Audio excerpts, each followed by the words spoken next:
مجید میں حضرت شعیب علیہ السلام کی دو بیٹیوں کا تذکرہ ہے۔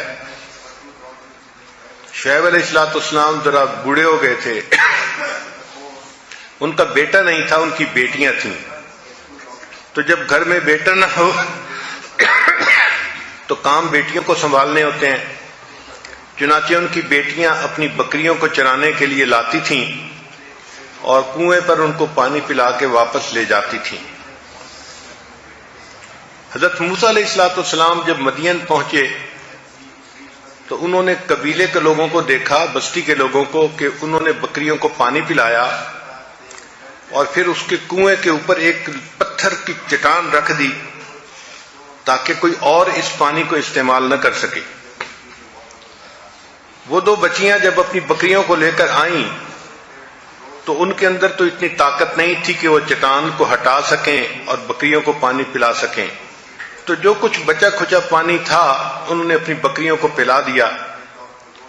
حضرت موسیٰ علیہ السلام نے جب دیکھا تو انہوں نے اس چٹان کو اکیلے ہٹا دیا اور ان بچیوں کے لیے بکریوں کو پانی پلا دیا۔ بچیاں گھر گئیں اور انہوں نے اپنے والد کو جا کے یہ بات سنائی تو حضرت شعیب علیہ السلام نے ان میں سے ایک بیٹی کو بھیجا کہ جاؤ اس آدمی کو بلا کے لاؤ۔ قرآن پاک میں ہے وَجَاءَتْ إِحْدَاهُمَا تَمْشِي عَلَى اسْتِحْيَاءٍ، ان میں سے ایک جو بچی تھی وہ آئی اور بڑی باحیا بن کے وہ چل رہی تھی، یعنی اس کے چلنے سے بھی حیا ظاہر ہوتا تھا، ایسی وہ باحیا لڑکی تھی، بیٹی تھی۔ تو معلوم ہوا کہ یہ حیا کی صفت اللہ تعالیٰ کو بہت پسندیدہ ہے۔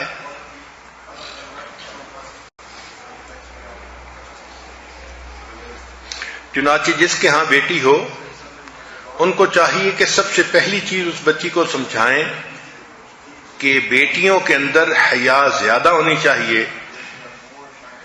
اور ان کو پاک دامنی کی زندگی کی ترغیب دینی چاہیے۔ اللہ کے پیارے حبیب صلی اللہ علیہ وسلم کی بیٹی سیدہ فاطمہ الزہرا رضی اللہ تعالی عنہا جو خاتون جنت بنی، ان کے اندر اتنی حیا تھی۔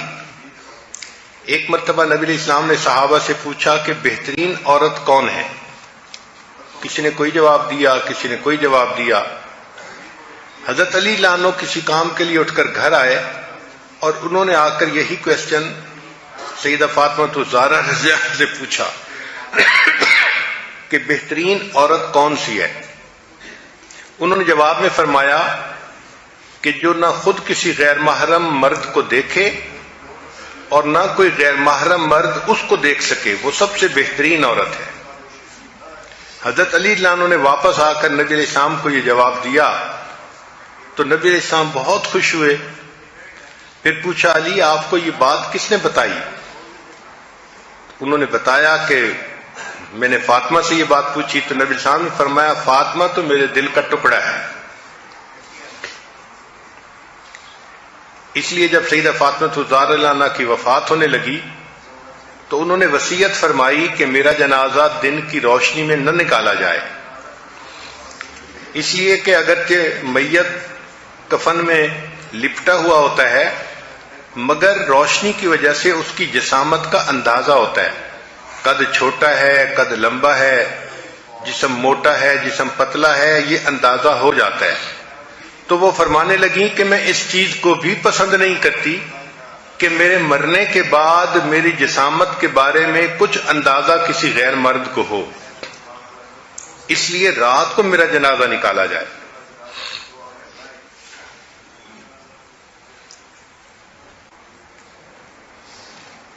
سیدہ عائشہ صدیقہ رضی اللہ تعالی عنہا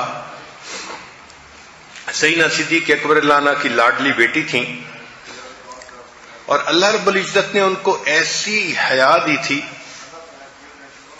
ان کی پاکیزگی کا اندازہ لگانا ہو تو اس بات سے لگائیں کہ ان کا نکاح اللہ کے حبیب صلی اللہ علیہ وسلم سے ہوا، اور اللہ فرماتے ہیں الطیبات للطیبین کہ پاکیزہ مردوں کے لیے پاکیزہ عورتیں۔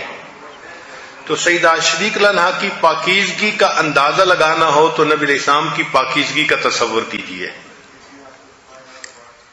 چنانچہ ایک ایسا وقت بھی آیا کہ جب کفار نے، منافقین نے سیدہ صدیق پر بہتان لگانے کی کوشش کی، مگر اللہ رب العزت نے قرآن مجید میں ان کی پاک دامنی کی گواہی دی۔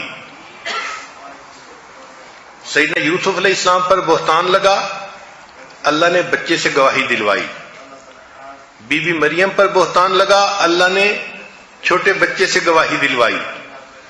لیکن جب نبی علیہ الصلوۃ والسلام کی رفیق حیات پر بہتان لگا تو اللہ نے کسی مخلوق سے گواہی نہیں دلوائی، بلکہ اللہ نے وحی کے ذریعے خود گواہی عطا فرمائی۔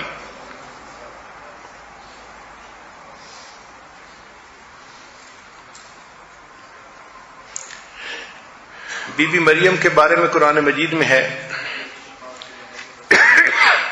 کہ جب وہ جوان العمر ہو گئیں تو گھر میں زندگی گزار رہی تھیں، چنانچہ انہوں نے غسل کرنا تھا تو گھر کے مشرقی جانب انہوں نے پانی کا انتظام کیا کہ غسل کر سکیں۔ اس وقت جب وہ پردے کے اندر تھیں، اللہ تعالیٰ نے جبریل علیہ السلام کو بھیجا ایک بھرپور مرد کی شکل میں۔ جب بی بی مریم نے اچانک ایک مرد کو دیکھا تو قالت انی اعوذ بالرحمن منک ان کنت تقیا، کہ میں تو اللہ کی پناہ مانگتی ہوں۔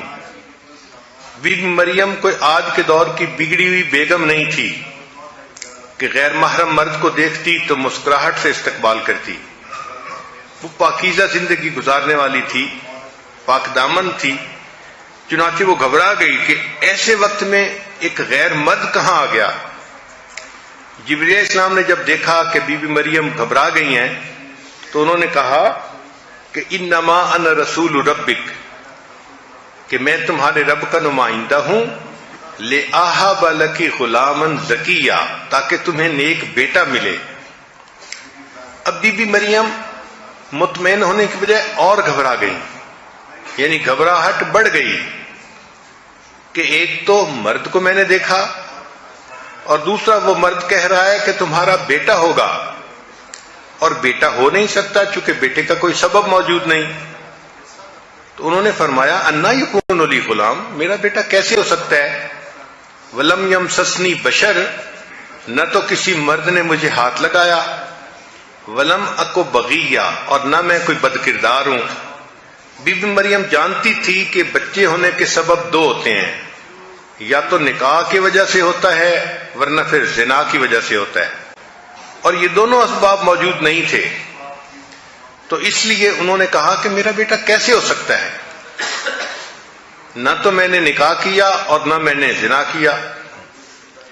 تو جبریل علیہ السلام نے جب یہ سنا تو انہوں نے کہا قال کذالک، ہاں ایسا ہی ہے جیسے آپ کہہ رہی ہیں۔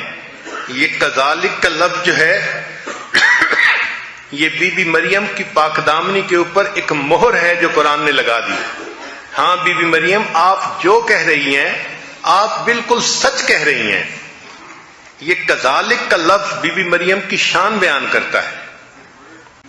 اللہ ایسی بیٹیاں ہر کسی کو عطا فرمائے کہ جو ایسی پاک دامنی کی زندگی گزارنے والی ہو کہ اس پر اللہ کے فرشتے بھی پاک دامنی کی گواہی لگائے۔